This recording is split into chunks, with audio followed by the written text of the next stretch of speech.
Welcome back to the Diary of a CMO, the podcast where I sit with CMOs and thought leaders in marketing and related media, tech, and creative industries. We'll talk about how they got to where they are, strategies and life lessons we can learn from them to help build a career, business, and ultimately a life that we love. I hope you enjoy, and please subscribe. Very much for joining me on this episode of the Diary of a CMO. As you know, on this podcast, we want the ambition is to build a truly global platform with an African essence. That is very, very important to us. In order to do that, we make sure that we are speaking with the leading and brightest minds within the advertising and broader marketing communication space as much as we can. And I think that we've been able to do that thus far. And today we are taking it to a whole new level. My guest on the podcast today is someone that I have admired from afar. I have not had the opportunity to meet him compared to most of the guests that I've had so far.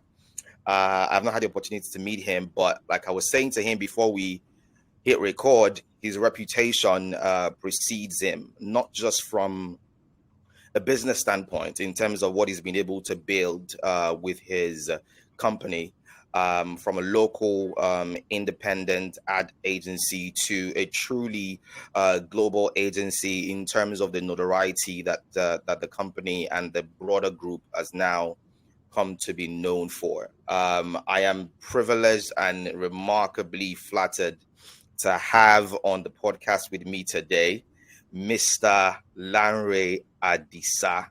Thank you very much for joining me on this pod today, sir. Thank you for having me. Thank you so much. Thank you very much, sir.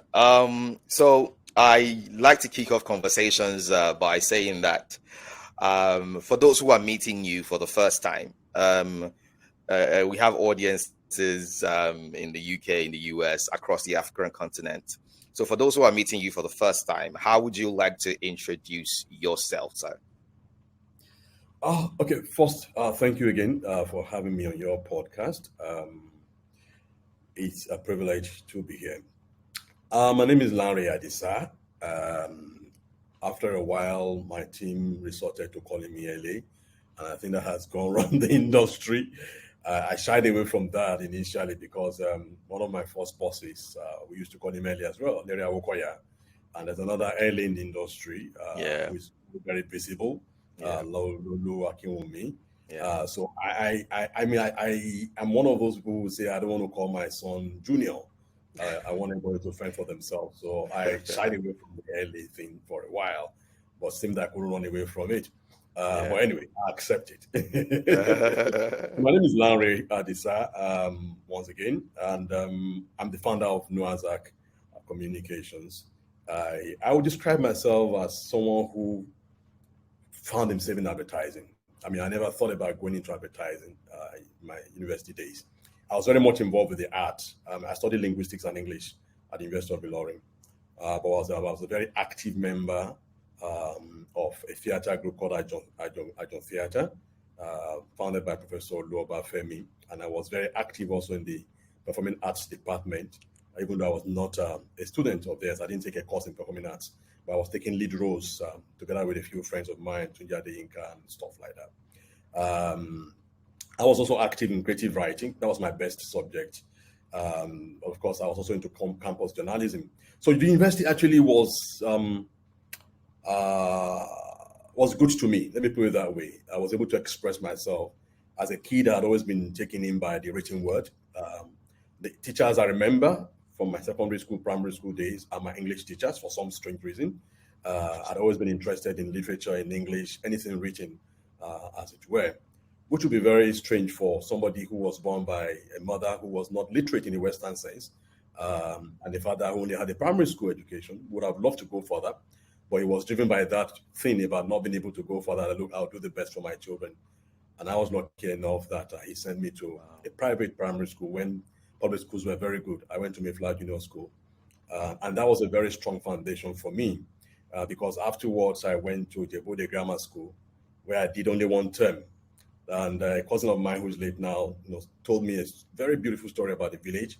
The school in my village, then Ojoko Grammar School, had the best result in Kwara State, and he painted this very romantic picture of the village. I was like, I need to go there. So I left Ojoko Grammar School after one term. I ended up in the village, and my first experience of it was like running back to the city. Oh my But I think one of the goodness. best moments in my life was going to that place because at about age 11, 12, I had to fend for myself. I was living, I was not living on campus. I was living as a day student. So I had to fend for myself, look for water, cook my own food, do all of those things. Wow. Um, so, I mean, the long and short of it, I grew up outside of my family setting to a Right. large degree. Because right from age Interesting. 6, like I said, I was in Interesting. Mayflower Junior School, boarding school. I mean, I was always coming home on holiday, so I was kind of an outsider, perhaps still an outsider. The first time I stayed with my parents, my family, 1 year non-stop was after service, Oh NYC wow. in Oh 1990. wow. So I was formed outside. I learned to be independent very early in my life, to Interesting. make my decisions and make things happen. I think that might be one of the things that perhaps keep me going. Yeah. Wow. Wow. Thank you very much for that heartfelt intro. It was pulling strongly on my heartstrings. I think that one of the things that stuck out to me, just as you were talking, is um, the family unit. As I try to say when I'm introducing the podcast, is we want to have meaningful, authentic conversations. Sometimes might, be outside of our marketing communication space, but something that is definitely wholesome.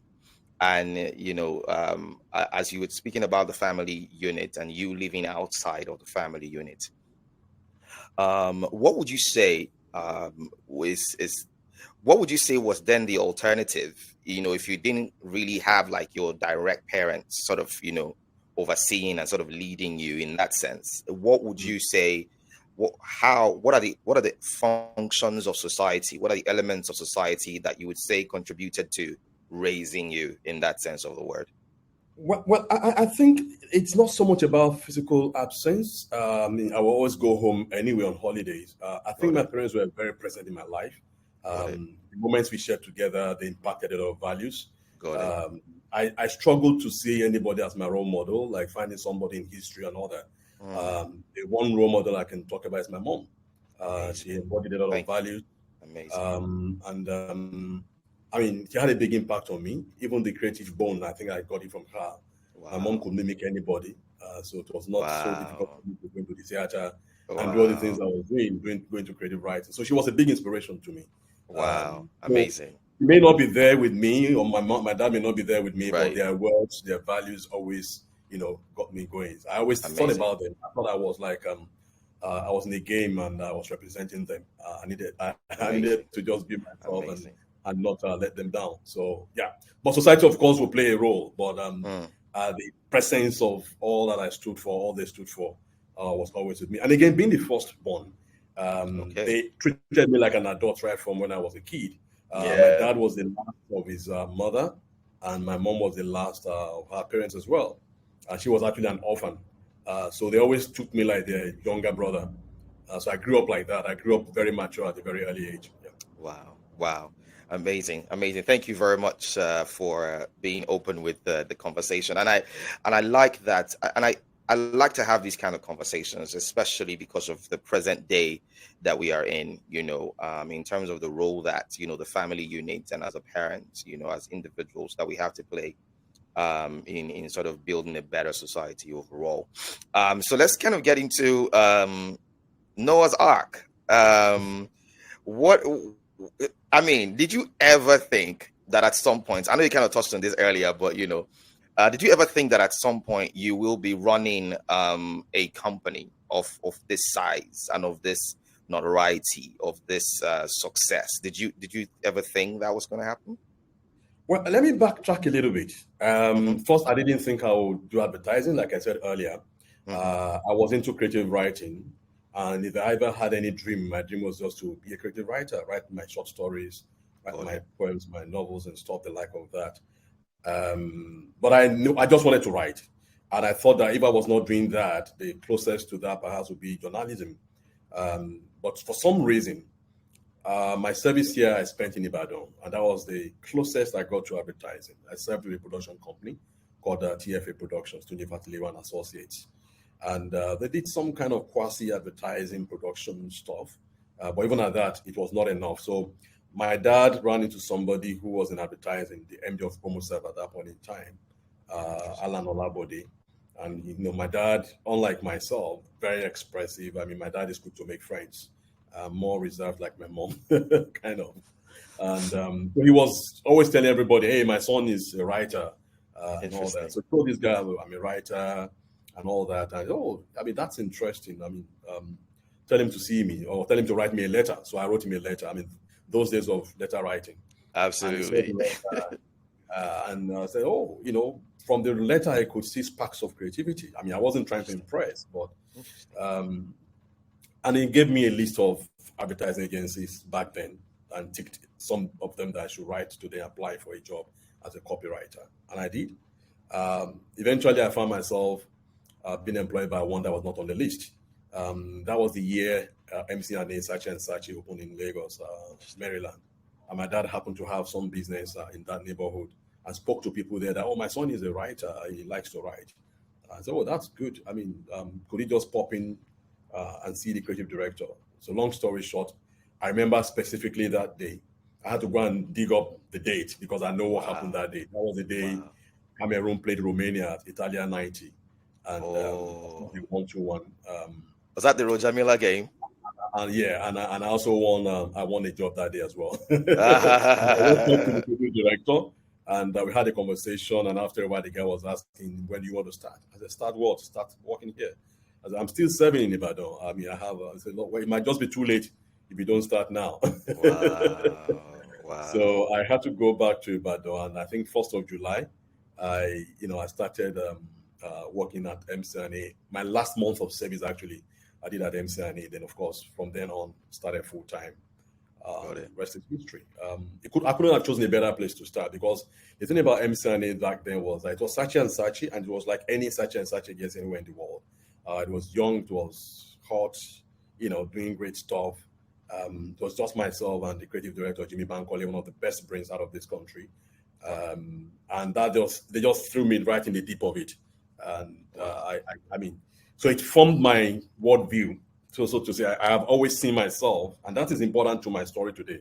Right from that moment, I saw myself as competing against the world. I never wanted to be limited by my environment. And I wanted to be at the forefront of those advancing, the very best of our industry, even at that very young age. But it has never been my ambition to start an advertising agency. I used to even say it, that I was not interested in that.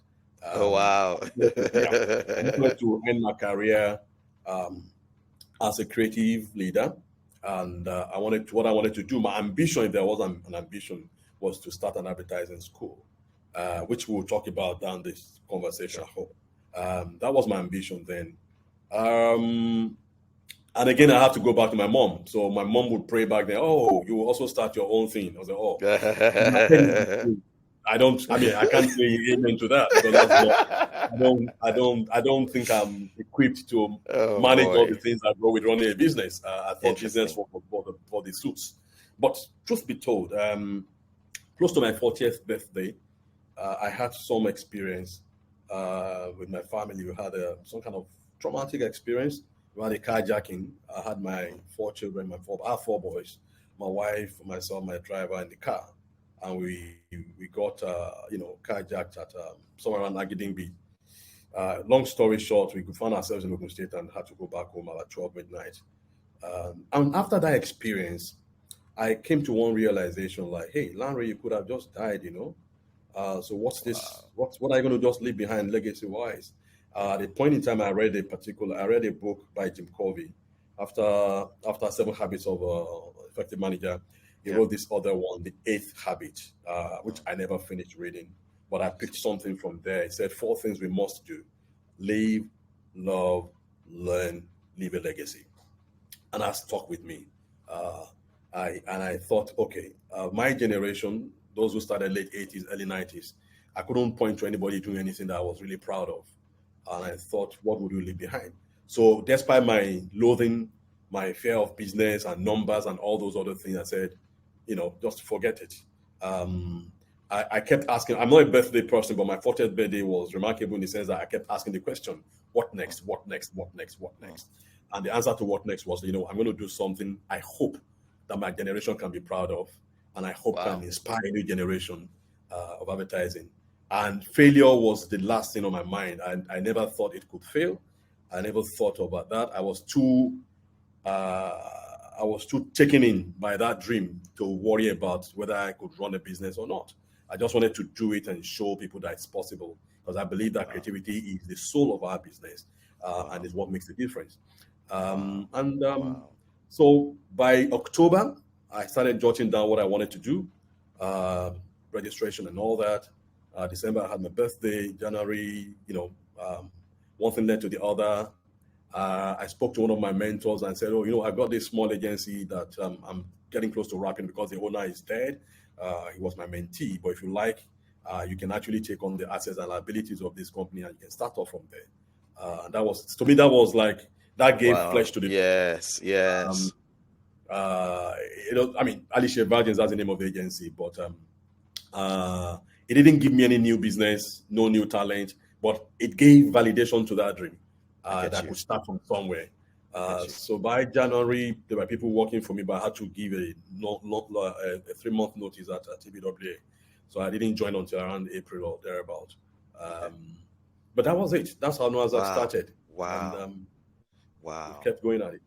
Wow, amazing. I'm going to talk about like this entrepreneurial journey, because I don't know what it was like back then, starting an agency or starting a company. But I do know what it is today, because I've had the little privilege of starting, 1 or 2 companies here and there, and I have my own stories for days. But I wanted to get a sense of that. Making that decision, I think I have a very clear understanding of how you arrived at that decision. But I guess I want to dig deeper into when you then started, because again, you're still going to continue living life. You still have bills to pay. You still have, obligations here and there and all of that stuff.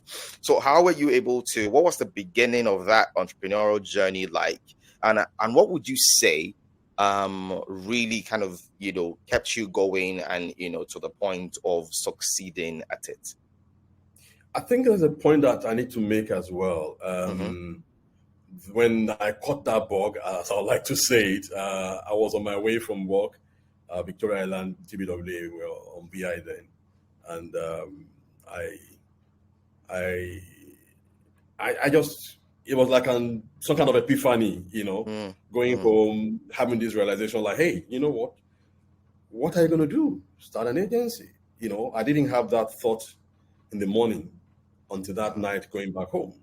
And I got home and I told my wife that, look, I'm going to start an agency.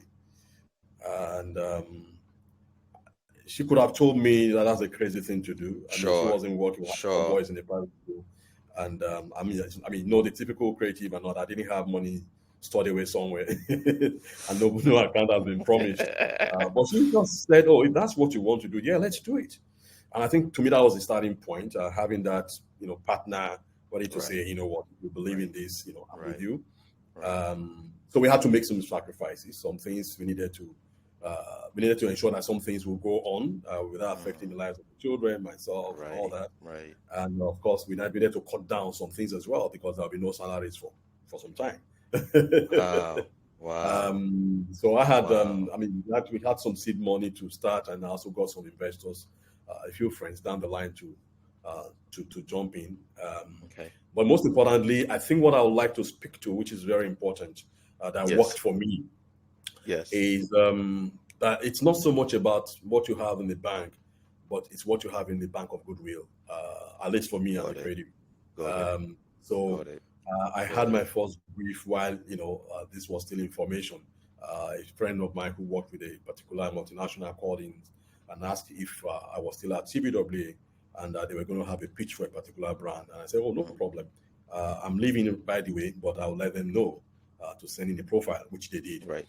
We said, by the way, we have this campaign, and I can reveal the brand name. It's Peak Milk.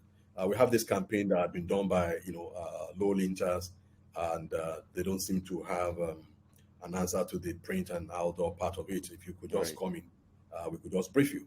So I got my first brief, in that regard, and Wow. we made the first attempt, and they loved it. I went on to really create something fresh for the brand, and we also won a Wow. LAIF award for it. Interestingly, the following year. Can you imagine that was your first That was the project? first thing. Yeah, that was the first. Wow. Yeah. Wow. So we worked on Peak Wow. Milk as a project for a year or thereabouts. So that kept, we could pay the bills and keep the lights on based on that, and a few other projects. There were just projects at the beginning. Right. Second year, it looked gloomy. 2009, the inflation, so the recession was biting, Right. and the peak, gig was, gone because they had some agency from South Africa that they had passed the business to. Got it. And I thought this was the end of the road. Right. Then I went to see one of my former clients at Indomie. And by the way, I'm going to tell you my Indomie story later. I think that's Okay. So I went to see this former client at Indomie, and we're just talking. And my intention, I always tell people, intention was just to go there and see, could you guys find me some little thing to do just to keep, to keep my Yeah. team going? All that. Yeah. Maybe just print this or print that. I knew they had an agency, my former agency, TBWA. And while we were talking, the gentleman was like, we're not so satisfied with the service from the agency. Would you want to take 50% of this business and we give them 50%? I mean, a man that went looking for some printing jobs, I was like, why not? Sure. And while we were still at it, it was like, maybe we should just give you everything, 100%. Yeah. Wow. And Wow. This was year so that 2 was of the agency in business, right? year 2 of the agency, 2009. And we started a journey that lasted 10 years with Noah's Ark. But I'm still involved with Indomie. I'll let you know about that later. But Right. that was important in terms of being able to prove to people that, hey, this agency means business, and we can really do stuff for any brand. So Indomie was very, very crucial Oh, wow. to the survival Wow. and the reputation of Noah's Ark. There's no way you can write our story without writing about Indomie. That Amazing. was important for me. And it was back to the goodwill, because I never thought I would need them at any point. Exactly. Exactly. You're just doing your I job. started with Indomie from inside around 2000, 2001.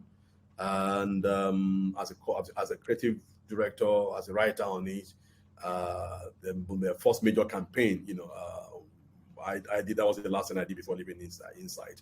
And I left Inside in 2003, and Indomie came to TBWA where I was in 2006. So we did that. I had this engagement with this particular marketing director back then. We came up with the campaign, the Indomie tables, which they still have today. They still have it today. And that led to a whole lot of respect and relationship with both of us. So when I went to visiting and that conversation came up, it was again back to the Bank of Goodwill that led to us working on Indomie. And Indomie just opened the door to other business, other brands coming to Noah's Ark. There's so much. There's so much to unpack. But I think obviously, the biggest bit of that part of our conversation is the point you made about the Bank of Goodwill. And I think that for every young person, for every entrepreneur who is starting out something, I think that definitely always comes in handy. It always comes in handy in my little experience. You also spoke about year 2 being gloomy with the business. I think there's something about year 2, because I had a similar experience when we were starting a digital agency called Nucleus. Year 1, was great. We were in the grain. We made money. And I remember telling my partners then, I said, guys, this thing, it feels like a fluke. Like year 1 of the business, and it's already me. I'm not going to.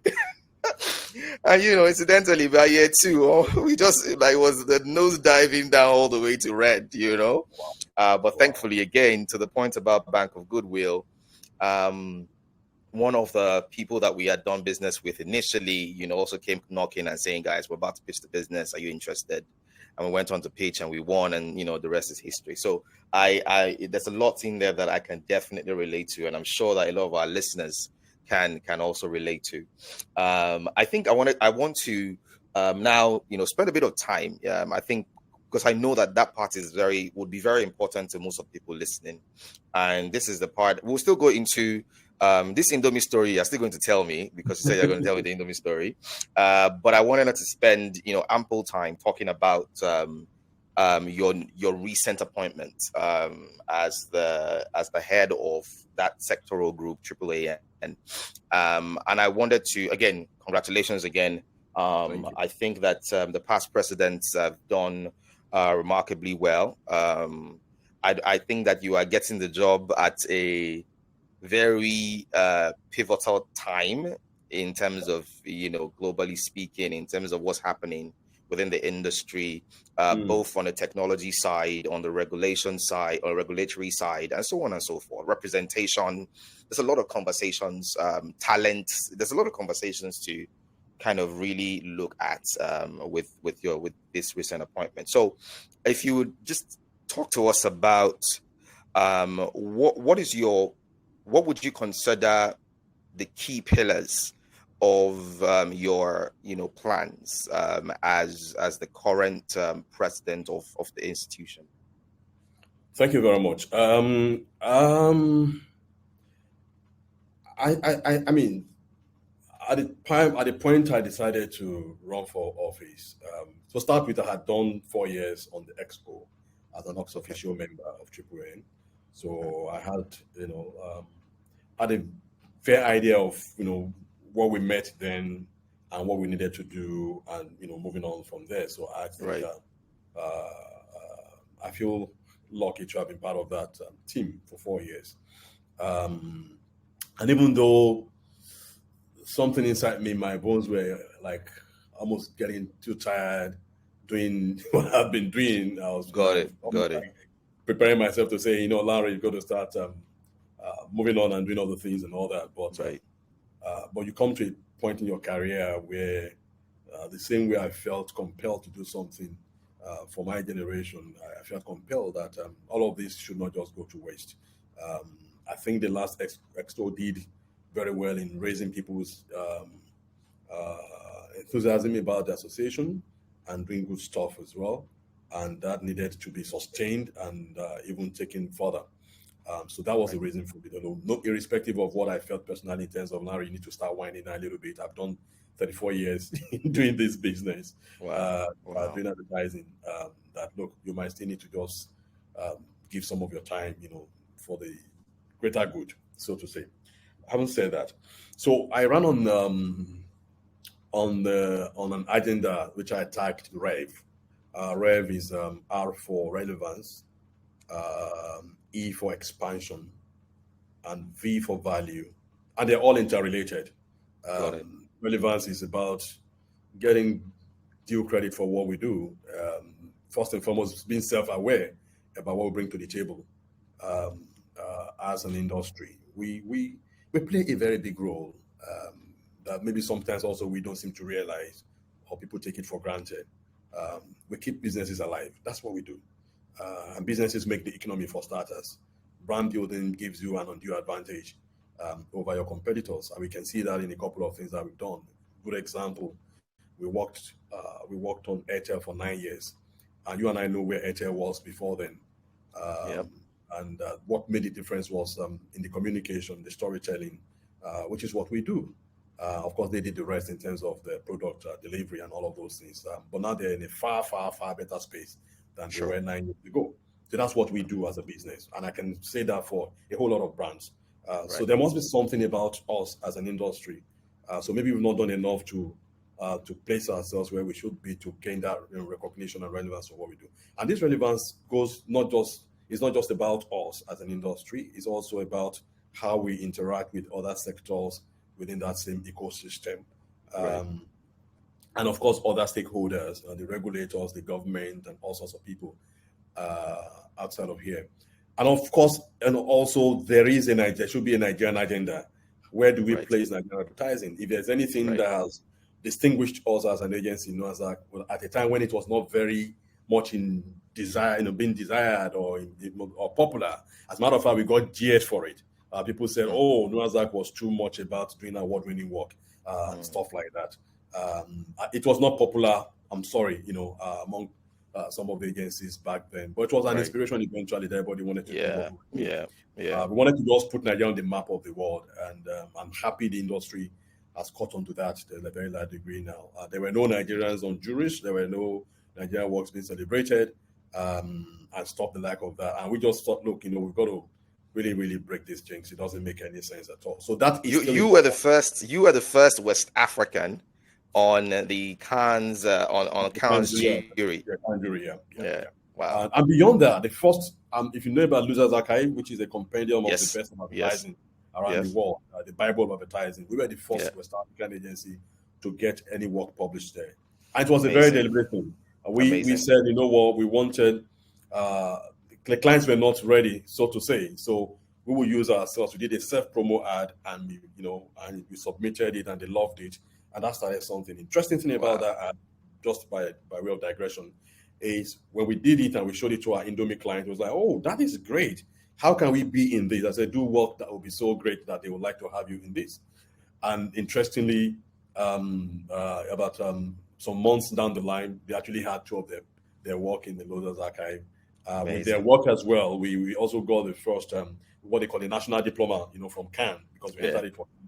We got these two Interesting. national diplomas for their work. Wow. So there's something about you being courageous and being bold and just being deliberate in terms of where you see yourself and what you want to achieve. Relevance. And that is the Relevance. thinking we're bringing to the industry as well, that we need to be courageous, need to be bold, we need to reposition ourselves, and Yeah. otherwise the world will not take us serious. So there is the Nigerian agenda of being relevant in the scheme of things. If Nigerian music, Nigerian films, Nigerian what have you can go around the world and be celebrated and appreciated, Why what not? what we do. Yeah. By the way, what people may not know is that, and people find it, almost unbelievable, that 4 years from now it will be 100 years of advertising in Nigeria. Advertising came to Nigeria in 1928, same year as India. We have to Wow. compare country for country. That should really propel us to Yeah. do more for our industry. So, in terms of expansion, is bringing more people on board. There are a lot of people outside of the Triple N fold who are also applying this trade of advertising. They need to find reason to be here, and I think that you gain more from being within an association like this that can protect your interests, and you can be among peers Yeah. and do Yeah. stuff. I mean, for instance, Triple N started LAIF Awards, which I was privileged enough to have been given the opportunity to put a team together to come up with the concept of the award. 19 years ago or thereabouts. So it's 19 years this year, actually, LAIF Awards, and that was started by Triple N, and that has been able to actually help, raise the standard of the industry.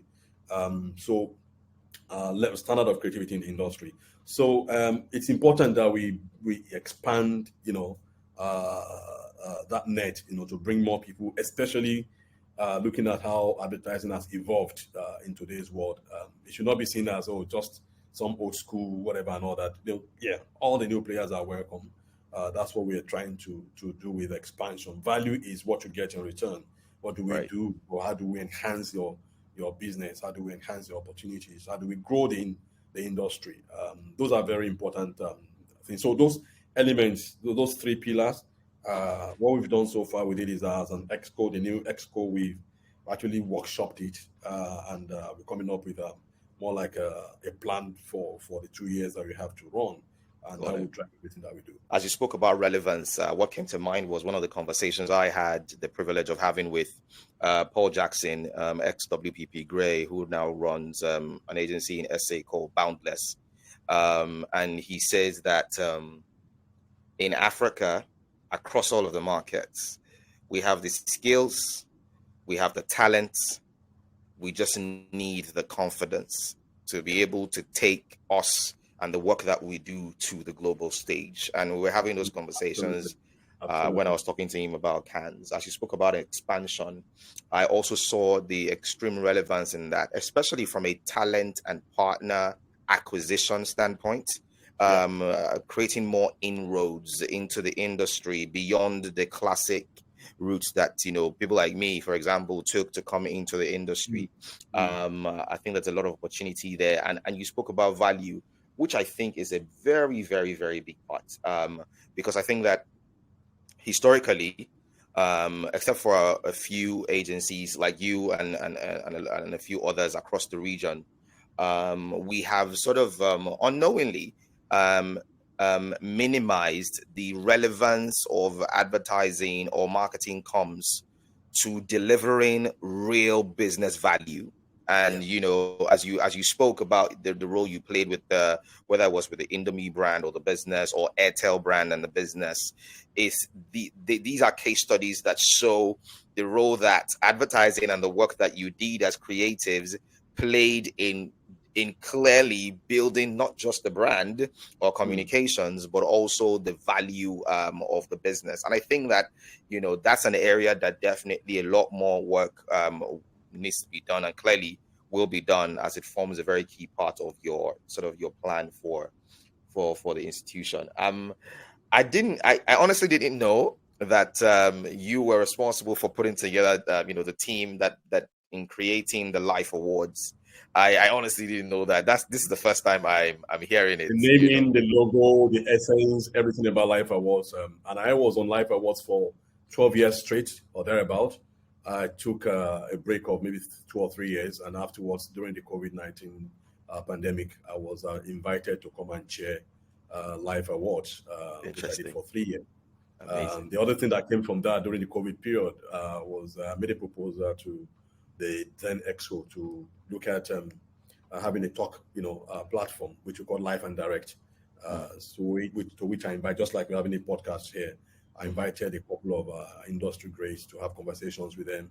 right, Uh, Mr. Shobanjo, Inyo Steve, Julia Oku, a whole lot of people amazing. had conversations with them in that regard. Yeah. And they still Amazing. have that property, by the way. Yeah. Amazing. Yes, yes, they still do. They still do. Amazing, amazing. I think one of the conversations that we can easily kind of segue into as part of this, conversation is the conversation regarding policy making, and I guess that in some shape or form will sit within this Rev framework as well. Regulation is important.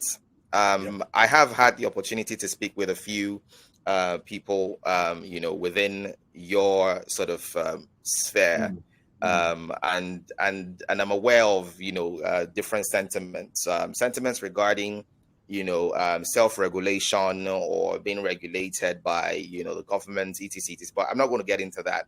But I Yeah. think the conversation I would like to have is how can we, as an industry, across all the sector groups, um, drive a more collaborative approach to policy making and governance, and all of this conversation? How can we drive a more collaborative approach to it?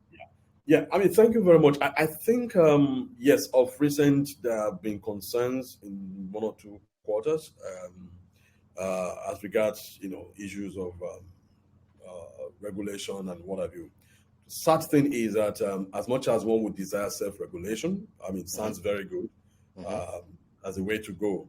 Uh, if one looks at some of the things we've seen in the market, self-regulation will be the destination, but I think we are not ready, as it were, to Right, self-regulate. And I think we missed the right, opportunity with, I mean, with the online space.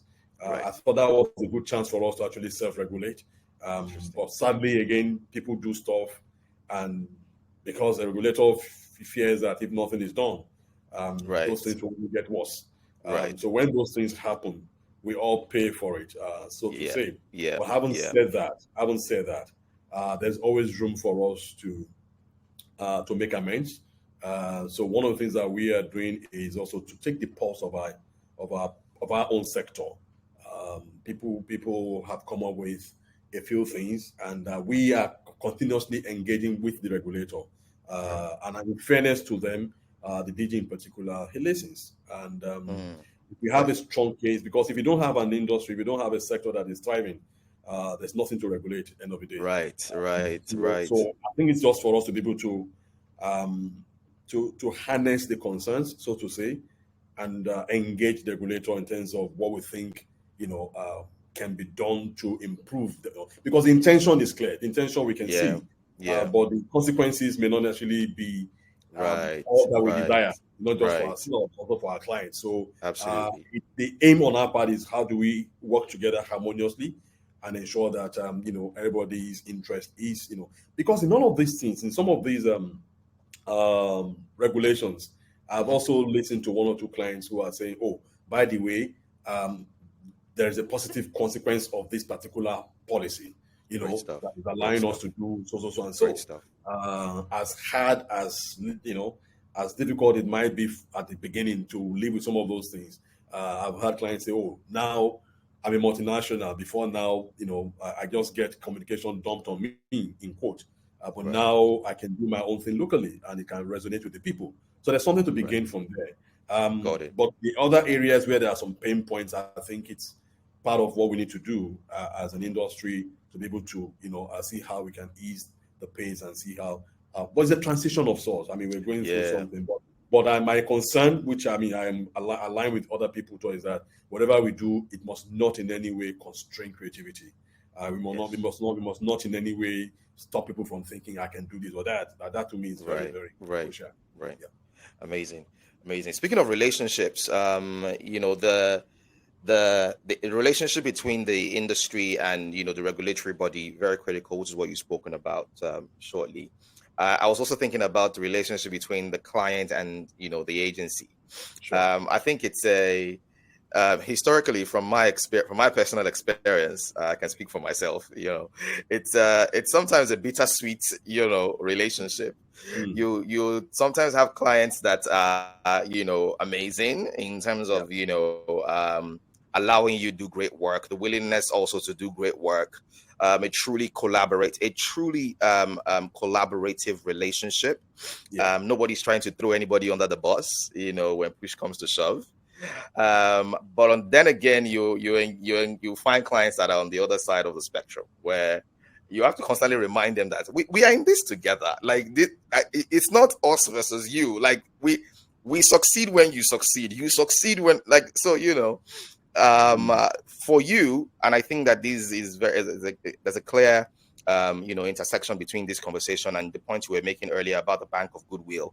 Because I feel like, the only way you can, withdraw from that bank is that historically you have developed those kinds of relationships that could get you to that point. So how do you think that agencies and clients as well, how do you think that both parties can be better partners?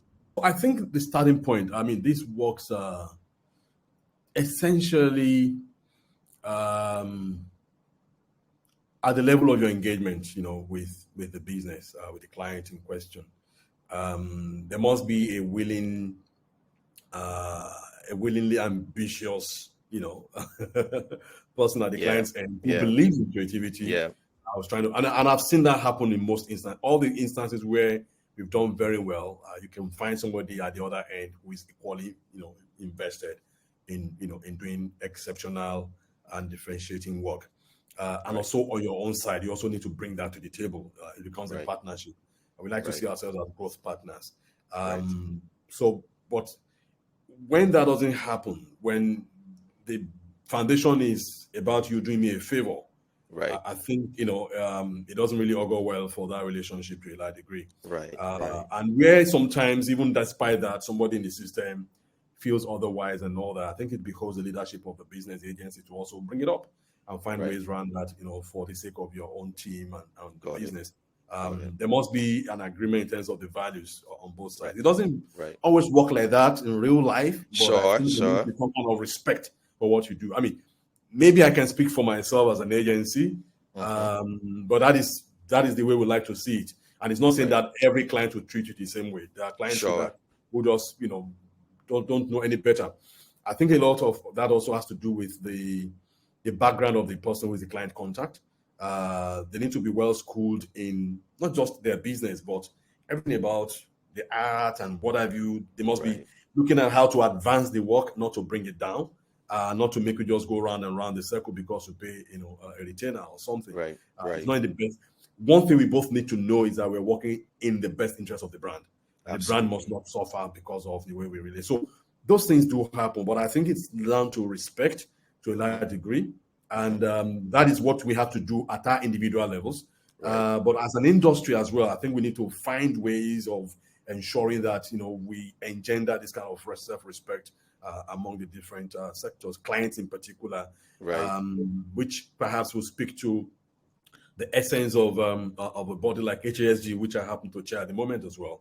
That we need to find a way of, creating opportunities for us to interact more at that level and letting it go down, across the industry. Say, look, we can't exist without one another, seriously speaking.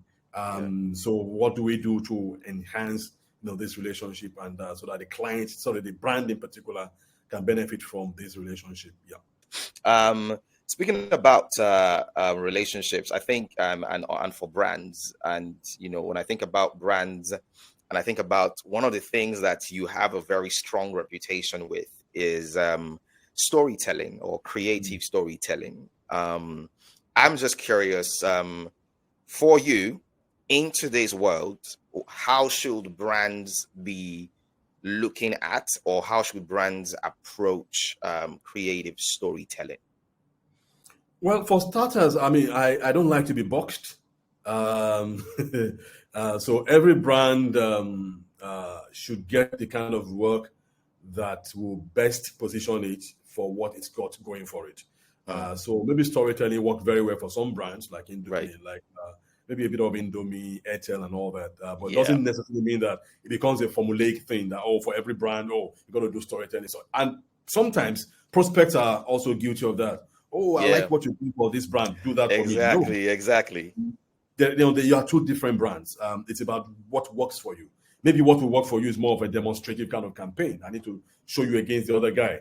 I need to show you doing so and so. I need to do so that I need to just put that. So we're not necessarily the storytelling agency in that sense.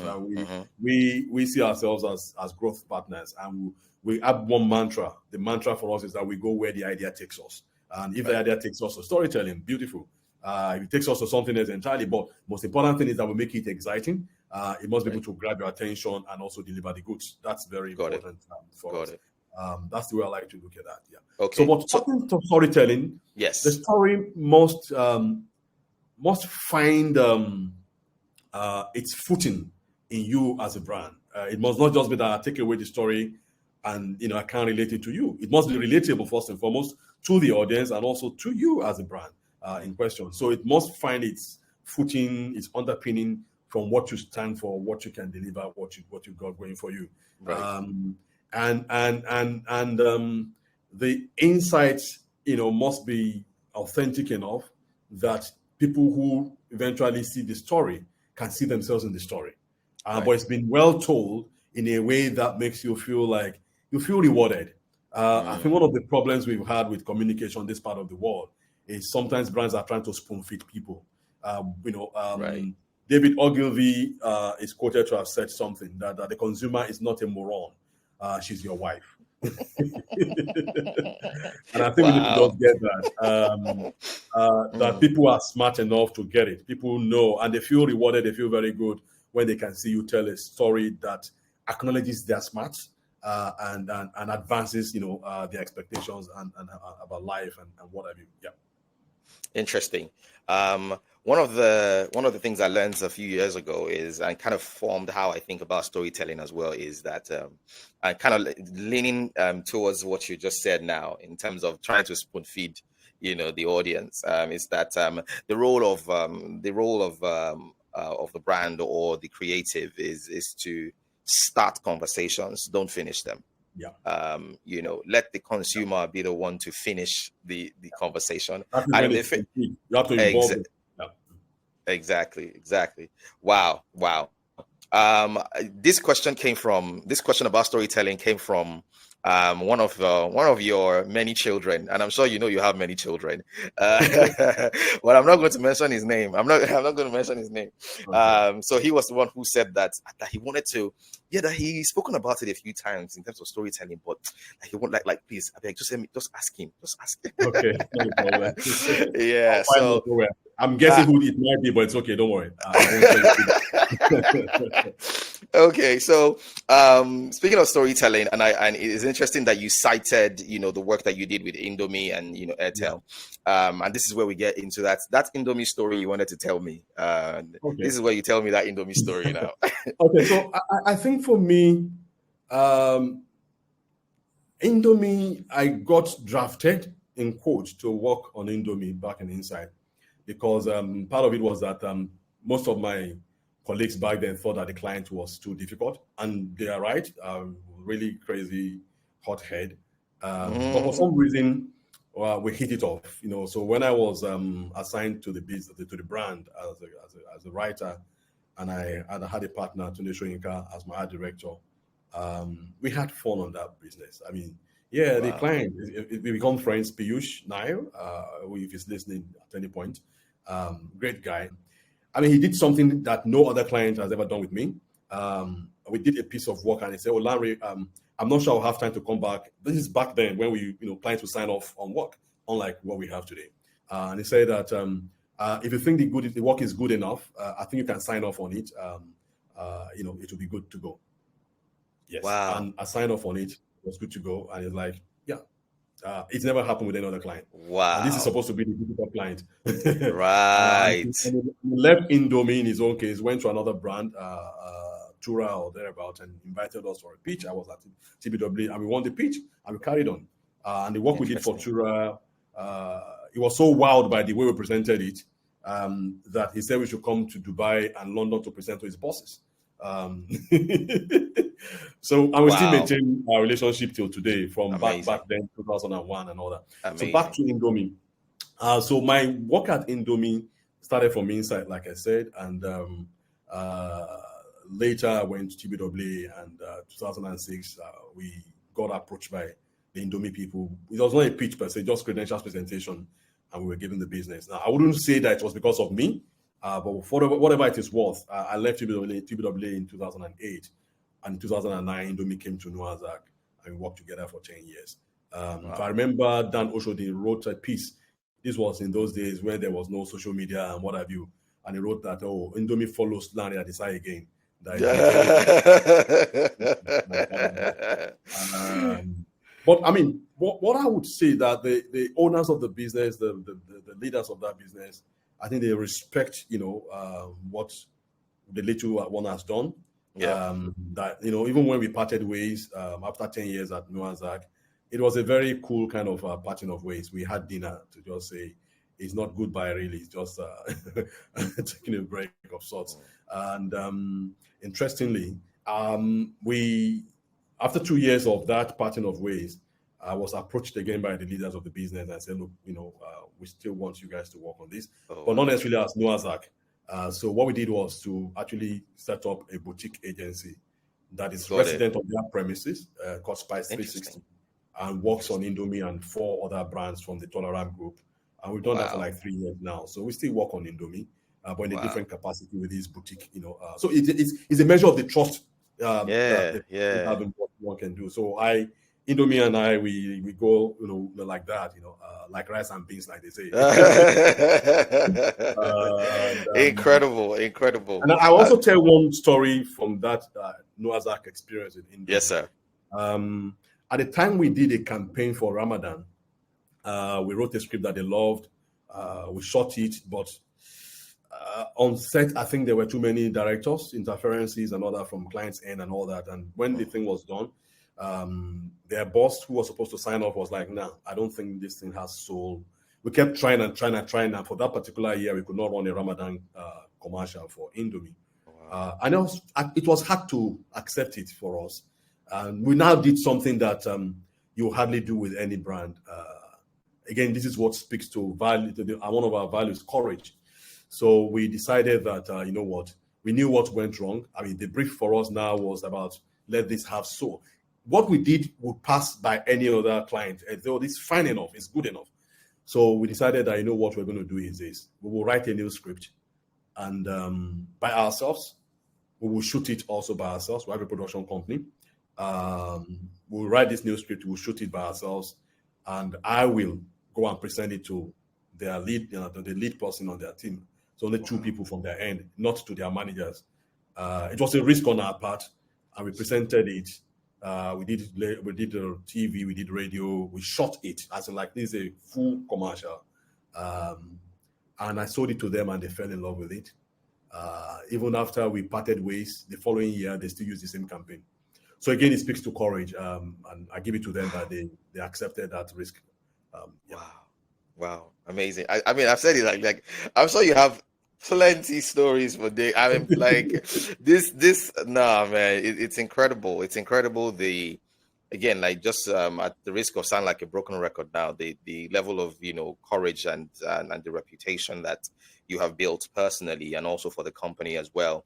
Like you did say, I don't think anybody can tell the story of Noah's Ark or your story without mentioning that company or that brand.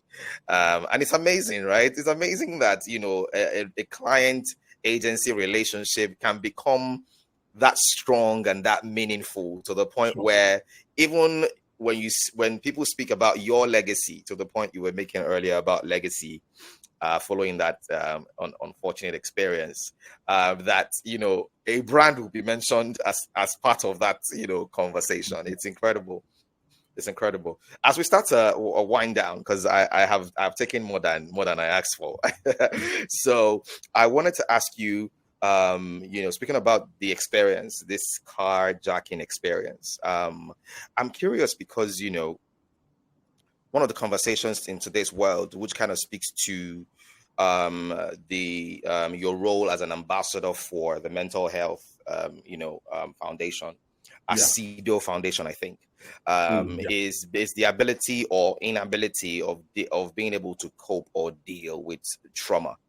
How would you say that you personally were able to sort of deal with that experience, especially because it wasn't just an experience that was just you were with your family, so how were you able to sort of, in a manner of speaking, weather that storm, and and what is your outlook for this CEDO Foundation as this mental health relationship that you have with these foundation? Well, I mean, back to that experience, today there's a whole lot of talk about mental health. I mean, there was nothing like that in 2007 or thereabout when this happened. Right. But my main concern was not for myself, but my family. Right. I felt very grateful that nobody was hurt. But I was concerned that if the children, showed any signs of this trauma affecting them in other ways. Thankfully, I think we're able to cope as a family. But I just felt light. I think that was the experience. I felt like something got lifted. We're still here as a family. I felt like as long as we're here as a family, there's nothing to worry. People were very concerned. People around us felt it more than us. Yeah. I needed to just stay calm in the midst of all of that. Thankfully, my wife also, felt the same way. So our concern was about the children, but they took it well growing up. Once in a while, I mean, we can talk about it later, and it's like, but we are happy that it did not affect them in any way that will influence the way they live in the world. Amazing. So they grew up, balanced, so to say. We didn't have to go and support anything. And of course, you can't take away the role of your faith also. And we're Muslims. Absolutely. We were very grateful first and foremost that we went through what otherwise could have been very fatal. We came out of that fine. And there was something that happened while we were on that ride, out of Lagos to Ogun State. I think the guy was probably finding a way of poking me and expecting to get something negative from me, and maybe based on that I will act in a particular way. He was asking if I would. I mean, that it's not like they enjoy doing what they're doing. Would I want any of my children to become an armed robber? And so the first thing was I ignored that question. But when he asked it a second time, I knew it was deliberate. But at that moment in time, I think I had the grace of staying calm and finding an answer. And I said, well, if that's what's being willed for any of my children, there's nothing I can do about it. And that's how that passed. And but it was a test of sorts. But just again, in that kind of a moment, whatever you believe in, you just have to stay strong and stay positive and don't panic. there was no panic. I mean, I was clear-headed about what was going on. So the Asido thing came about. I wasn't expecting it. There's a particular university lecturer in Ibadan who we've had a relationship going back to my TBW days when she was researching about the same Indomie, Mama Do Good and all. Mama Na Boy, MTN rather, not MTN Mama Na Boy. Yeah. That was what put us together when she was researching, and we've been friends since then. Dr. Yinka Ebokhari, and so she was the one that gave them my name. That look, they need somebody in our world, in the marketing communication world, who could be an ambassador and advance their cause. And I think they're doing a great job. The little we can do just to support, because as an agency, we do a lot of stuff also supporting things, our team internally, communication to advance courses and do stuff like that. So it was just something down our alley that we could work, that I could take on that role as an ambassador. Amazing. Speaking of your boys, 4 boys, your number one tip, for raising 4 boys. What's your number one tip for any man, woman who is raising children today? People can write textbooks and come up with all sorts of things about raising a family. But I think it differs from family to family. But the most important thing I think is that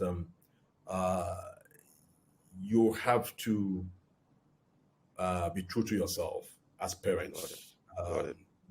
It's what they see that the mirror, to a large degree. You don't really sit them down and say, do this or do that. But to a large degree, your children are a reflection of who you are, the embodiment of your values and everything. That's my experience growing up with children. I mean, I see it as growing up because, I started relatively early. Wow.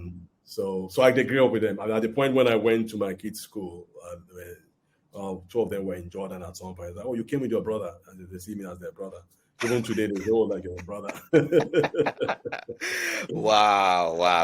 After that, people always wonder, your house must be riotous and chaotic, and no, it never happened like that. Amazing. I think I was lucky the way God, designed it for me. Let me put it that way. I mean, I can't think of anything else.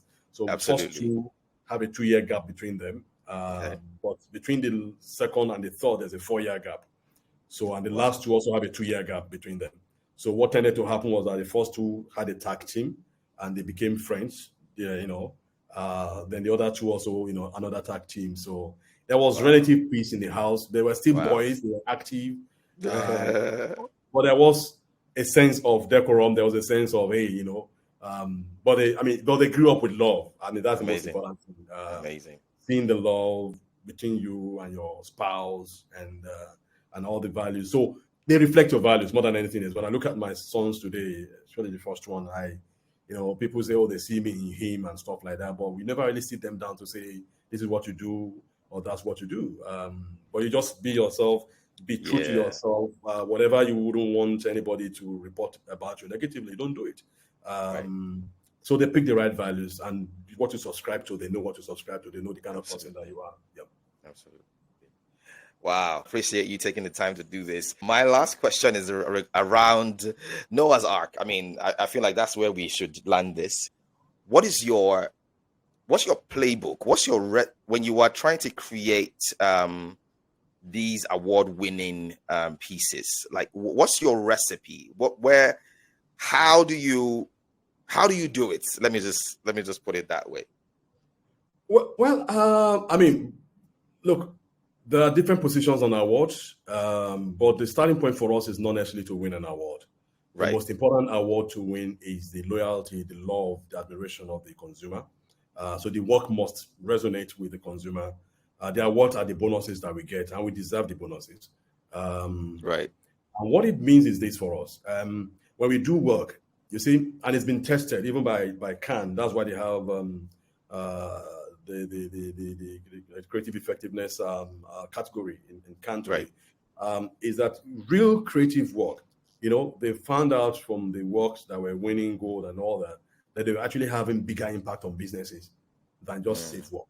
So if great award-winning work will take about the same energy and time as doing safe work, why don't you just go the other way? The Right. client wins, the brand wins, you also win. Right. So that's the starting point for us. We just want to do things that people remember, Mm. that will make a big difference in the life of a brand. Interesting. So the tendency to do that, we practice and practice to do work that win for the brand. Then it translates to also work that win for us. And the more of that practice, the better you get at it, so to say. I mean, like I said at the beginning, there were people who thought, "Oh, we're just trying by all means to win awards." Too bad. But that's that. You got to choose your position. So we don't Right. bother about that. Right. But fortunately, Right. where we are today, everybody wants to win. In fact, we have cases of clients who are saying, "I want award-winning work," before when they even come to you. So, Yeah. yeah, so and the beauty of that is a very simple thing. In our business, the way you get noticed is when you win some of these things. It means that you Right. are relevant. Right. It means that you're doing something. I'll tell you what. I share this with people as one of the reasons why I got to even respect LAIF Awards more than before. Is that when we were invited to pitch Airtel 9 years ago, the guys told us that just in case you are wondering why we invited you, because I didn't know anybody at Airtel. I just received an email saying, "Come and pitch Airtel." They said, just in case you're wondering why you got invited, I mean, we've been watching the LAIF Awards table for the past few years, and we're thinking, the best way to go around this is to look at the agencies that have been winning at LAIF. That's how we got invited. So Wow. that's my business case for awards. Wow. I don't think there's any other business case to be made for awards besides that. Besides that, before we round up, you had mentioned, and I'd read up some of your interviews. You had mentioned something earlier about training schools as part of this whole plan you have with AAA and the broader industry, and also you'd also spoken about supporting new businesses, new agencies within the markets, and so on. I think that's where I would like to draw the curtain. What is the plan in these areas? I think I'll just zero this down to one thing. If there's a legacy project for this particular administration, is that we invest in the future of the industry. And the future of the industry is about talent development. I think right from the time of Mr. Shobanjo, there have been talks about the advertising academy, which we now tag academy. The last exco did some work, in that regard, one or two training programs, but it needs to be more than that if we really are preparing our industry for today, not even the future, by allowing for talent to get better grooming. So the project of this exco we pursue relentlessly is that academy coming to life in the real sense of it as a credible school for advertising that will be able to churn out people that can compete with the world. It's very important for us. Why it's important is that if you ask people in a market like South Africa, for instance, one of the things that helped that market to grow is the founding of schools like the AAA school, triple school. Then of course later you had Red and Yellow, Vega, and all the rest of it, and even university programs there. That's another thing we need to talk about. So in talking about, because I know ARCON plays a big role in influencing the curriculum of universities around here as well, for marketing communication, for mass comm and what have you, that we need to actually have credible advertising programs, and we as an industry need to influence that as well. But back to the training thing, because I've seen this happen. Yes. At TBWA, we had what we call the kindergarten program, which was like an internship program for creatives. Yeah. We had 6 people on that program. And one of them today is the country director rather, and chief creative officer of an agency called Ogilvy in Nigeria. He was one of the cohorts that we had then in 2006, 2007 or thereabout. Wow. At TBW, beyond that, even after I left, they continued for another 2 cohorts or so. At Noah's Ark, we also have what we call the Animal Farm program. And Animal Farm is that if we are all creative animals as Noah's Ark, then when we farm the next generation of creative animals. And we have a current cohort as we speak. From the first cohort that we had just before COVID came in, one of them is still working with us today as a planner, and he's a fantastic planner, I can tell you. Wow. We take him to pitches and he will win and all of that. So these things affirm to me that the way to the future is to grow. The talent is there. We just need to create the right environment and the right grooming for them. That's how we take on the world. There are people who have gone to AAA school after secondary school and who have started agencies in South Africa that are winning around the world today. I mean, there are loads and loads of such stories. So if we don't do that as an industry, I think we're not helping ourselves at all. Wow. I think that, the point about, training and investing in the future of the industry is I think it's the same song. It's the same song that is, that I find across the markets within Africa. I was having a conversation with Don Rowland, the CEO for Dentsu Sub-Saharan Africa, and I talked about how there's an intentional, they have an intentional approach of developing the talents in-house. Just like what you've said about Animal Farm, what you said about kindergarten, at my former agency, we called it Springboard, and so on and so forth. But even more refreshing is this idea of an art school, so to speak, that can really take this on and really push this objective on behalf of everyone. And just like you as well, for Dentsu, some of the guys who came in through. Some of the guys who head some of the markets actually came through these internal initiatives as well. So yeah. So you're absolutely right. Sir, thank you very much. My final question, I know I've said that like 3 times now, but I'm sorry. My final question, and it is my final question, is what would you say to 15-year-old Lanre? Well, I think the most important thing is being yourself and staying focused. I think that's what has seen me through to a large degree. I learned to be my own person, like I said, right from a very young age. And I have been focused on the things that really matter to me, my interests, and those are the things that I've pursued so far. I don't want to be anybody else. I just want to be Lanre Adisa. I don't care what anybody says. And I think that will still be meaningful to a 15-year-old, especially at a time like this. Exactly. Especially at a time like this, it will still be. Thank you so much, sir. It's been we spent over an hour here already, and it doesn't even feel like it. Thank you very much. I am so grateful again for you accepting to do this. I will be in touch. I think that there's a lot more that we can still talk about, but I've overspent my goodwill for this episode. No, let's wait for the next time. Thank you so much, sir. Thank you very much, sir. Keep it up. Thank you. Thank you, sir. Bye bye, sir. Bye.